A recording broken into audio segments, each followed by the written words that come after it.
Status symbols. Why are they useful? You can use status symbols to save time and to save you from conflict. In today's video, I'm going to talk about the psychology of status symbols, and I'm going to give you 10 status symbols that you can start to use.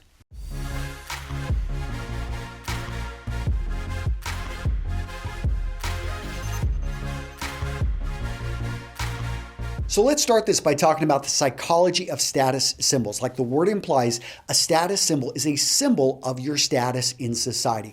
And we all have visions of what people at different levels in society should look like, should act like. When you think of a homeless person, a vision pops in your head. When you think of a millionaire, a vision pops in your head. From the vehicle that that person drives to the way that they act to the way that they dress. All of these are status symbols. And what's interesting here is that oftentimes they're false, but that doesn't matter. We still have them. And how can you use these to your advantage? So you avoid conflict, so that you're not stopped by that doorman, so that they let you right through. And all of a sudden you start saving time and you save effort. And that's what we're talking about in this video. Status symbol number 1. Custom clothing. And I have this on the list instead of name brands because name brand clothing can be counterfeited. Oftentimes we're seeing a lot of this out there coming out of countries and you don't know what is what. What I love about custom clothing is that you do know this was made for one individual, and that one individual is you, the brand of you. And think about that. Fit, fabric, function. I talk about that in my style pyramid. You can nail all of this with custom clothing, getting exactly what you want, made to fit your body, looking great, understated elegance, and that's why custom clothing is number 1. Status symbol number 2, own a great looking watch. So you got a lot of options here. You can go high end. We're talking watches that cost well over $10,000, well over $100,000 in some cases. You can go with antique, something that's been passed around in your family for years. Or you can look at some of the new up and coming brands. There's a lot of options out there. And you guys know I love Vincero, and they're the sponsor of this video. I've been wearing their watches now for I think well over 6 months. That was the Chrono S. It's their white gold. I can tell you this, I just love silver. Many of you guys know that's my tone, but they've got so many options. I want you to go to their website. Now, as you're going through their website, guys, and I know it can be easy just to focus in on those beautiful pictures, but I want you to look at, hey, they've got free worldwide shipping. They've got over 1,600 5-star reviews. They use that genuine Italian leather band. It's like 22 millimeters wide. It's a great band. I love it. They've got that 316L surgical grade stainless steel on the watches. They're water resistant. Gentlemen, I'm here to tell you Vincero is a great company. We've spoken with the founders. These are watch enthusiasts that wanted to bring affordable watches to the market, that whenever you wear this watch, whenever people look at it, they're like, oh, that thing looks like it cost 10 times what you paid for it. So they've got a great value, a great price. We've got a special code I want you to click on and use down in the description. But if you're looking for a watch, one that sends a good sign of status, you definitely want to check out Vincero.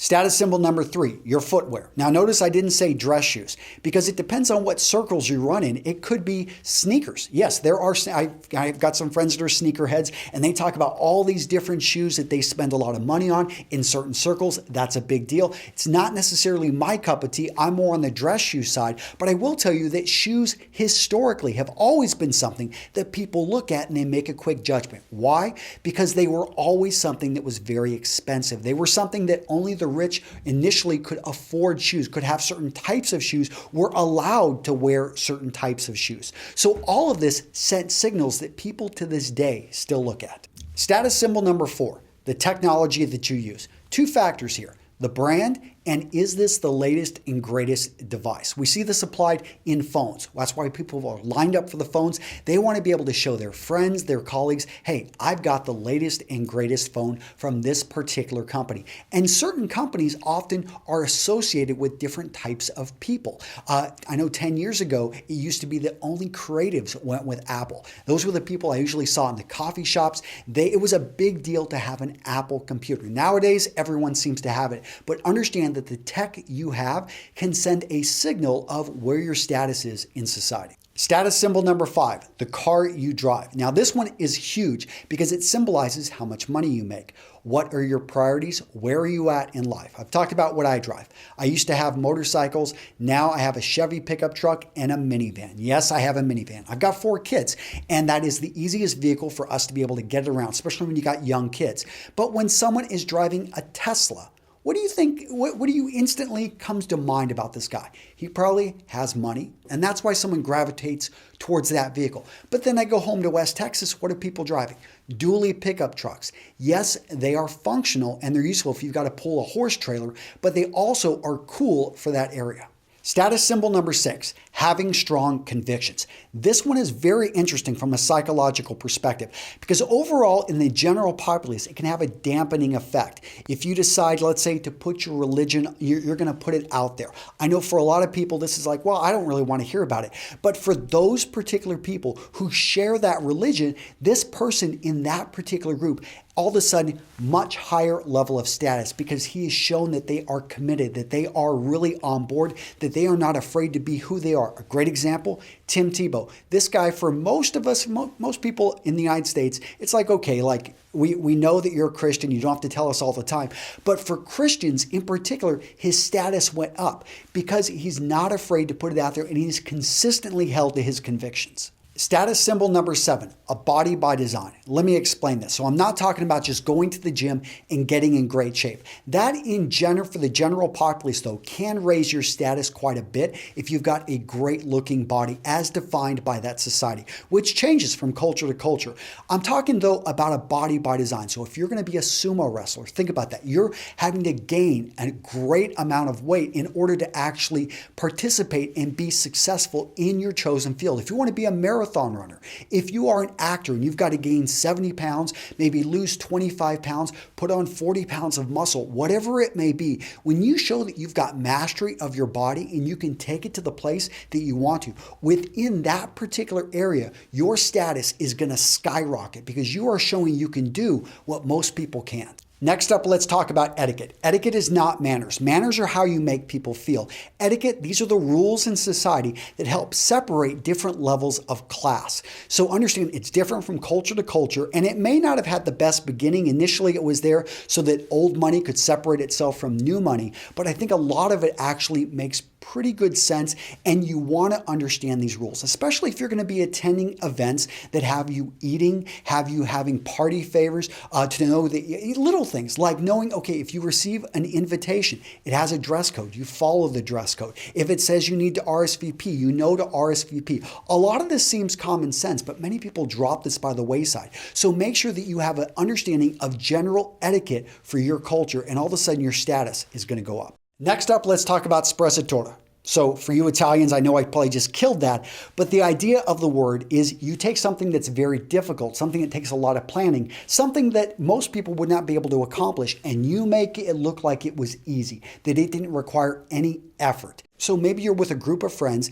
you take them to a restaurant that they've never seen before, you enter in the back way, and you start speaking Mandarin. Your friends didn't even know you could speak this other language. You get a great seat, you order for everyone, you show them a great time. By doing that, by doing something that most people wouldn't be able to do, you're showing off, hey, it took you 15 years to learn that language.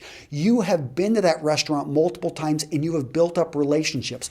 All of this is not seen, but what is seen is the time that you show all of these people, your status shoots right up. This final status symbol is going to be a little bit controversial, but who you surround yourself with actually oftentimes determines your status, and it can override almost all the other ones I've talked about. So think about that. You see a guy come into a room. He is unattractive. He's downright ugly. He's short. He just doesn't look like someone anyway. He doesn't even look happy. He doesn't look friendly, but he is with an incredibly beautiful woman. What do we think about this guy? We think he's either rich, that he's a movie star. His status has shot up because of who he's associated with. Now, yes, who you date, who you marry, the friends that you keep, all of that can have an effect on your status. You see two movie stars walk in, hanging out with a third guy, and they're all buddies. Well, what do you think? Well, I don't know who that third guy is, but he must be cool. He must be someone in the know because of who he hangs out with. Now, I'm not saying to ditch your friends, but what I am saying is think about the person that you're spending most time with, oftentimes your partner. If you want to get smarter, you want to improve yourself, you want to marry someone who is on that path and is going to help you grow. I know I have, and it's worked well for me. Guys, that is it for this video. I would love to hear from you guys down in the comments. what you thought of this video. Did I miss a status symbol? What do you think about taking on a topic like this? And definitely go check out Vincero watches. I've sent many of you guys some extra ones that I had. Go check out their website. Let me know what style, what type, which particular one catches your eye and you would love to own. I always love hearing from you guys, and I will respond to you down in the comments. That's it, guys. Take care. See you in the next video.